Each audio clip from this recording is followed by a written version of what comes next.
Hi, this is Kevin Trainer. Welcome to the first of two tutorials that I'll be using for the Agile Scope Skills practice in my project management course. I'm recording this in the fall of 2023.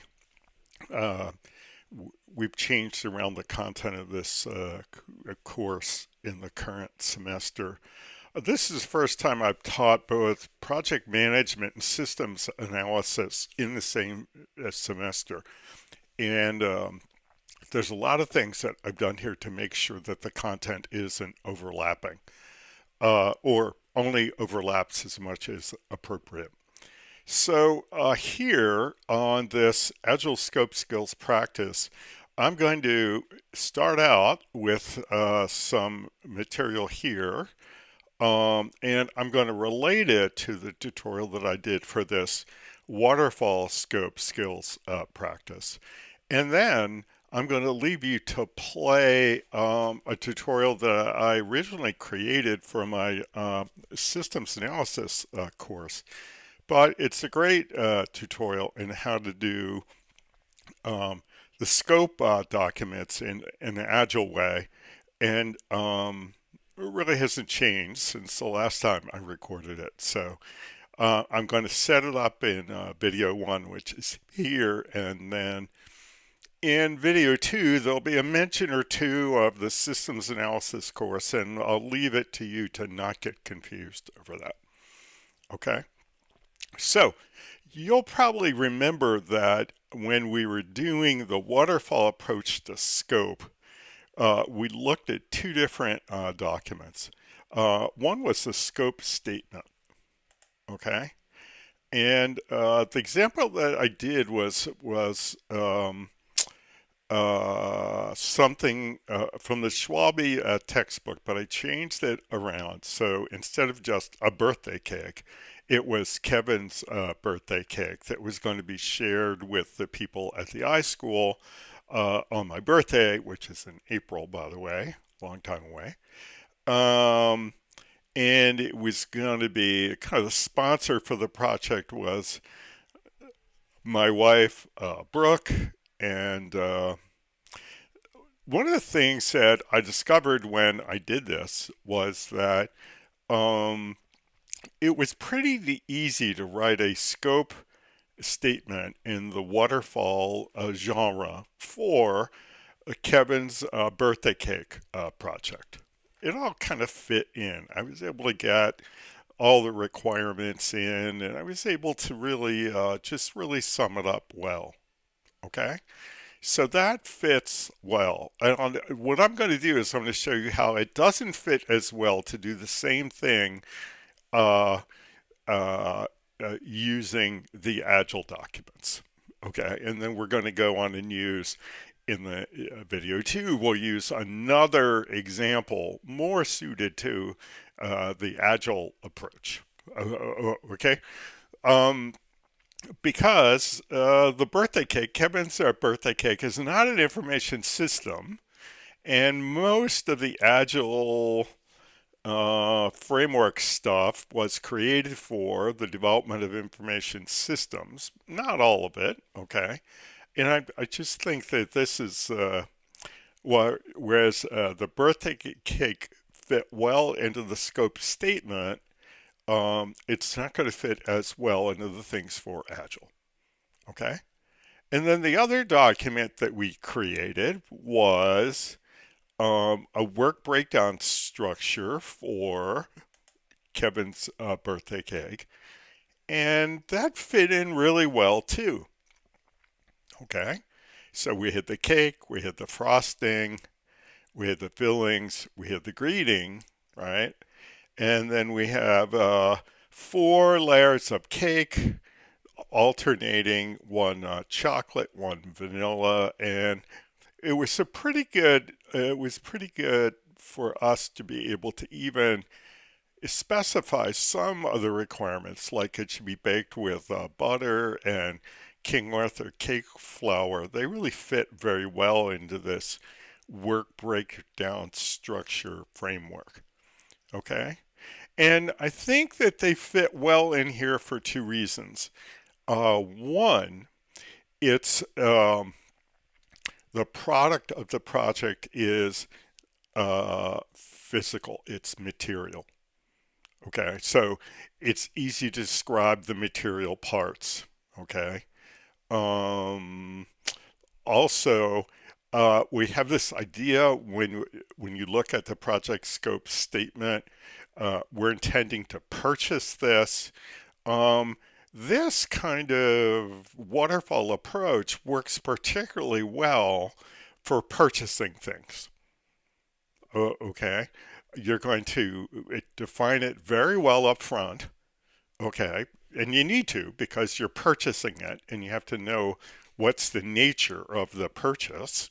Okay, and then you probably don't prototype it that much. You know, could we prototype if we took the approach that we described? Not so much here. We don't have all the details here in this one, but if we go back to the scope statement, okay, and we look at this, we say we're going to buy it from a well-regarded Champaign-Urbana area bakery, and we talk about all these things. Um, is there some way to not just do big upfront planning and to do it in some kind of incremental way? Well, I was talking about this with my wife last night, who's a very accomplished project manager in her own right. And her suggestion was, well, we could probably go to the bakery and have them bake a test cake. Okay, not a really big one, not one for 50 to 75 people, but maybe one for 5 people. Okay, and do we really need 4 layers in that cake? No, we can probably have just two. Okay. So you can think of a kind of a prototyping approach for the cake. Okay. And maybe we'll try to do that when we get down to the Agile documents in a second. But you have to admit that this kind of project really lends itself to these waterfall documents. All right. So based upon these, let's go and try to create the two waterfall documents for um, Kevin's birthday cake. Okay, and these things are going to be uh, what we're going to rely on for input. Okay, so now the next thing I want to show you are the documents that we're trying to produce, right? And let's somewhere I have here my, it's funny, it doesn't want to come up. Oh, here it is on the other monitor. Somewhere I have here my electronic copy of Agile Project Management for Dummies, third edition by Leighton, Ostermiller, and Kynaston, right? And the two documents that we're going to be doing are both covered in Chapter 9, Defining the Project Vision and Roadmap. And the two are the product vision statement, okay, which we're going to just do a fill in the blanks, okay, and we'll see how well we can make that work for the cake, okay, and then down in the end, we have the product backlog, okay, and I've taken the product backlog and I've kind of changed it around a little bit. I've made a template for it that I've included as a starter file in the weekly schedule. And I don't think I have the status and the estimate in here yet because we don't need them yet. But I think I had the type, I had the description, I had the item number, and then I had priority. Okay. I, to me, it seems kind of silly to give an order. Um, you're going to pick these things based upon priority, and you're going to sort them on that basis. So that's what we're going to do there.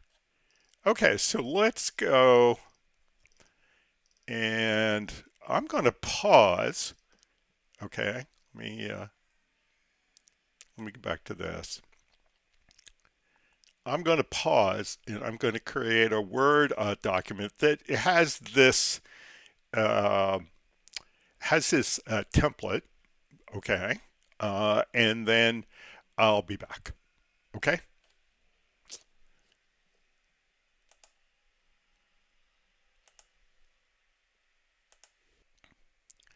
Okay. So I put together a template here, and I hope to have this included in your weekly schedule for this assignment. It's not going to save you a lot of time, but I have it, so I'll include it.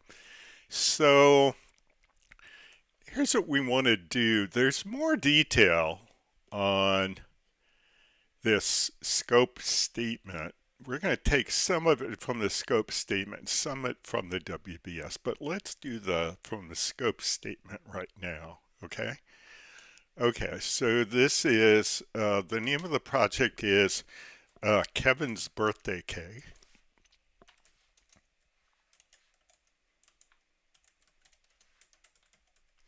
Okay, and it's always kind of open to question whether you want to add the word project. Let's just add project there.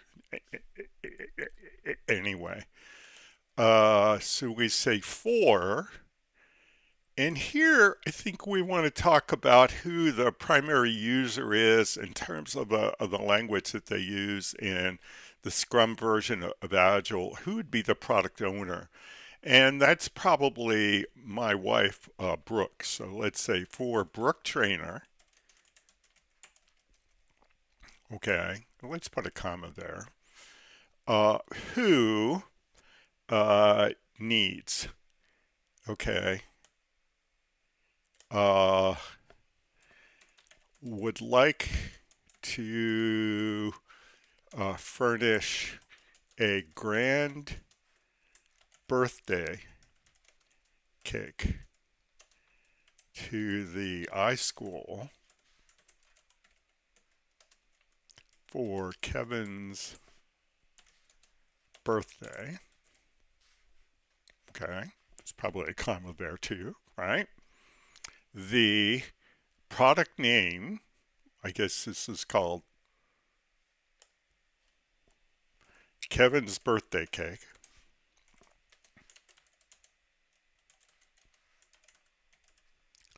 is a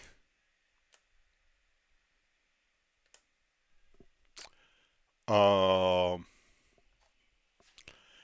is a premium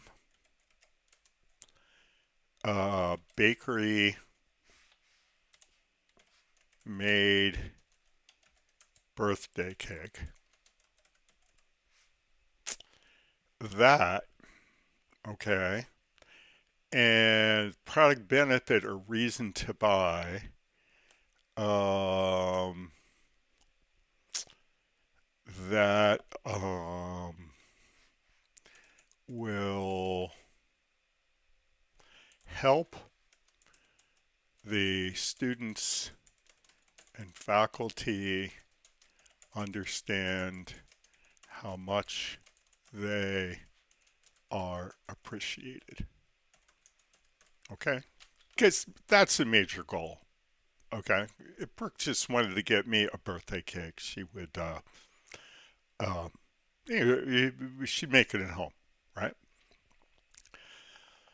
Okay. Unlike, uh, so what would we compare it to? Maybe other treats that are shared at the iSchool Help Days. And, okay, other faculty provided treats that are offered at the iSchool. Our product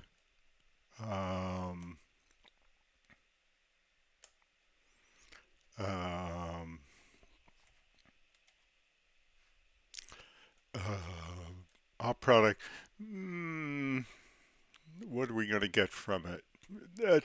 Uh, my concept of this, as I've discussed it with Brooke, and we're not really going to do this, is that it would be like the kind of cake you get at a wedding. And so people would say, wow, I can't believe that these silly trainer people have bought us a wedding cake. You know, they don't even know all of us. So our product, well, let's just say that would be comparable to the type of cake served at a fancy wedding reception. Okay, I think that distinguishes it. No, whether it's a good idea is another story. Okay, so that kind of gets the idea across. Okay, but you have to admit when you come back to this scope statement document, there's so much more detail here that is not in this vision. Now there's a little bit more information though, okay? Because I think maybe I didn't do a good job of writing this scope statement, but um, the idea that we're trying to make it like a fancy wedding cake, that didn't come through before. And I think this genre kind of pulled that out of me. Okay. And this kind of thing will help the students and faculty understand how much they are appreciated. It doesn't say that in the scope statement. Okay. Um, so I think that um, these things each have something to recommend them, right? The beauty of this agile approach is that because it's so marketing oriented, it really has kind of captured uh, what's going on here. Okay, it's it's weak on the details. It's high on the intent. Okay, so I'll make a copy of this and I'll attach it.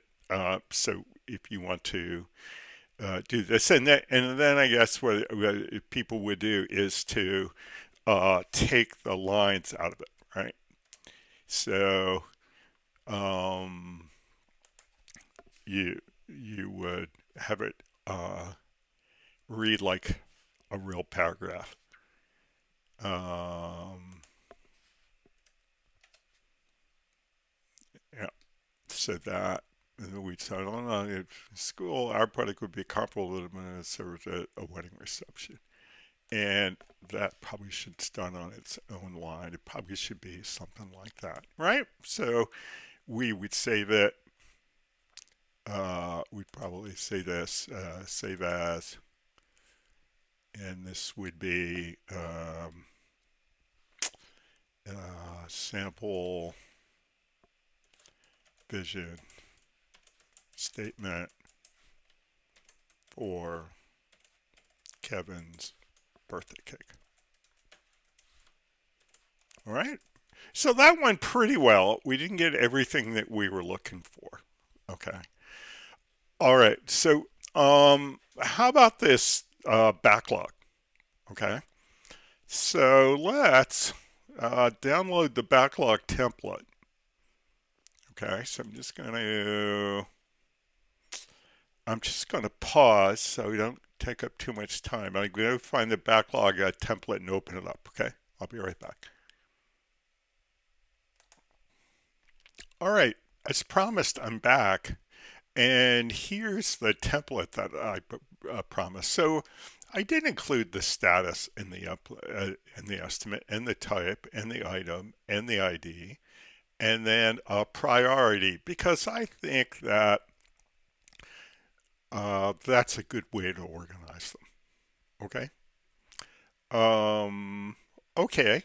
So how do we break this down into into parts. Okay, so if we look at this, do we see any parts? Well, premium cake, 50 to 75 servings, 4-layer pound cake, frosted, layers. Well, there's some inspiration here that could go into maybe some user stories. But so here's the thing. What, um, let's go back to, um,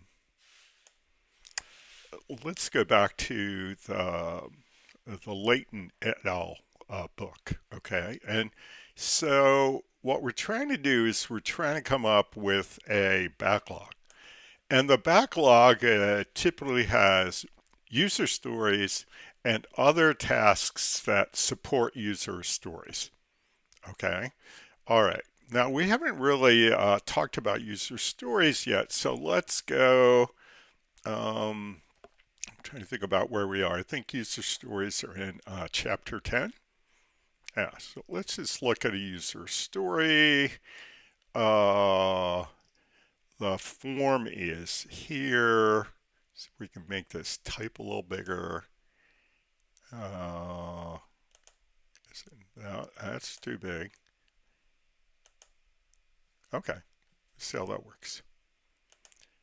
Okay, so we're in chapter 10, and let's go. So it has a title, and then we're going to say, as a type of user, I want to take this action, so I get this benefit. Now, I see how you could take the birthday cake, and you could say that that Brooke was the user. So as a you could say something like this: as a spouse of a faculty member, I want to provide a celebration birthday cake so that I can show our appreciation to the faculty, students, and staff of the iSchool. Okay, that's not a bad user story, but it's the only user story you have. Okay, so then come back here to this. Okay, and then what would you call it? I think you would call it provide celebration birthday cake. Okay, because user stories are usually have uh, a a verb noun phrase. So provide celebration birthday cake, or maybe celebration cake. Okay, and priority, well, it's the only one we have, priority 1. Okay, ID, well, it's the only one we have, priority 1. Okay, type, it's a user story. I think the way I usually do this is I just call it story. Okay. And at this point, we don't do status and estimate. Okay. So that's nice. But the problem here is that it's not a really great example. It doesn't lend itself, right? When you think about this, like, how could you do this project in an agile way? Well, you would do it in sprints. Okay. Okay, so you could maybe do this. All right. We've already talked about maybe you could prototype it.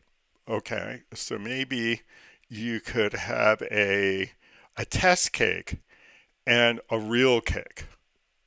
Okay. Now, if you're really following the agile approach, the agile way, the test cake isn't a user story. Okay. The test cake is maybe something that happens during the sprint on the way where you're doing provide celebration cake. Okay. So if you really wanted to strangle Agile a bit, I could see you talking me into have provide test celebration cake, provide celebration cake. If you really twisted my arm, you could get two stories here. Okay. Is there a home for the details that we didn't get into the details that we didn't get in the um, vision statement? No, there's really no home here. Now, could there be a home in a user story? Well, I'd like to say that there might be. Uh, One of the things that people have in user stories, they do them on index cards. Okay, so again, this could be provide, what is it? Provide celebration cake, right? Okay. And we already went through as faculty spouse, I want to provide a celebration cake so that we mm, show the faculty, staff, and students how much we appreciate them. It's good. Okay, so now on the back of the card, we have when then. Okay. All right. So you could do some of these things. You can actually get requirements in Agile that you would describe in waterfall, either in this scope statement or in the WBS. Okay. You can you can get them into you can kludge them into acceptance criteria. Okay. And people do it. I've done it. So we could do it here. We could say something like, uh, when I look at the cake, I see four layers. Okay. Okay. When I eat the cake, I taste blah, blah, blah, blah, blah. Okay. Uh, when I taste the frosting, uh, I I I know that it's vanilla buttercream. When I eat the filling, I know that it's strawberries and custard. When I look at the greeting, I see "Happy Birthday, Kevin" in bright blue script icing. Okay, so you can maybe kludge these in to a user story here. Now, here's the thing. When people are doing planning documents for Agile, most of them have not fully written their user stories yet. Okay. They're presenting their user stories in a list. Okay. And the idea is that if you've got 10 of them, and again, when you get to video 2, you're going to see one where I have about 10 of them. Okay.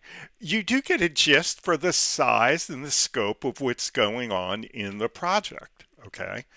Um, but without already creating the user story, even though I'm saying, well, you're not going to do a user story, you could maybe write up the user stories and you could try to kludge a lot of the requirements into uh, when thens. Okay. That's really the best that you can do. So I'm just going to say that what you see here is that this is okay, but for something like a cake that we're going to buy, it's highly specified. You know, between the details that we put in the WBS and the details we put in the scope statement, we know how the project is going to go. We know what the requirements are. We can go put an order in at the bakery. We can really do the whole thing just with those two documents. Somebody could make the argument we could do it simply with a project scope statement. Okay, that's possibly true. But I'm going to point out that these two documents that we've left here are probably insufficient to get that job done. They do a better job of understanding motivation, okay? And that's a beautiful part of this this approach from the Agile folks. So I'm not going to leave you here in terms of examples. I'm going to have you play the next of the videos, which I originally created for my systems analysis course, in which I go through creating a product vision statement and a backlog for a computer-based information system.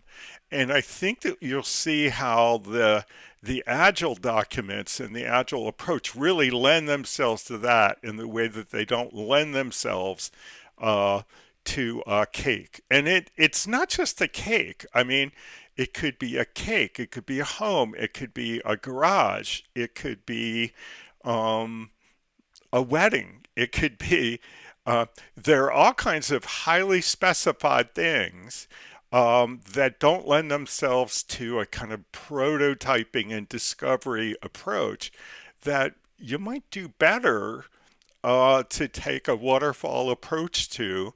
And you can already see that coming out just in these early documents with regard to scope. Okay, so I'm not going to say anymore. I am going to take these two things in the templates and make sure that they're in the weekly schedule for you to use when you go to do your assignment. Okay, and with that, I'm going to say bye. Bye-bye.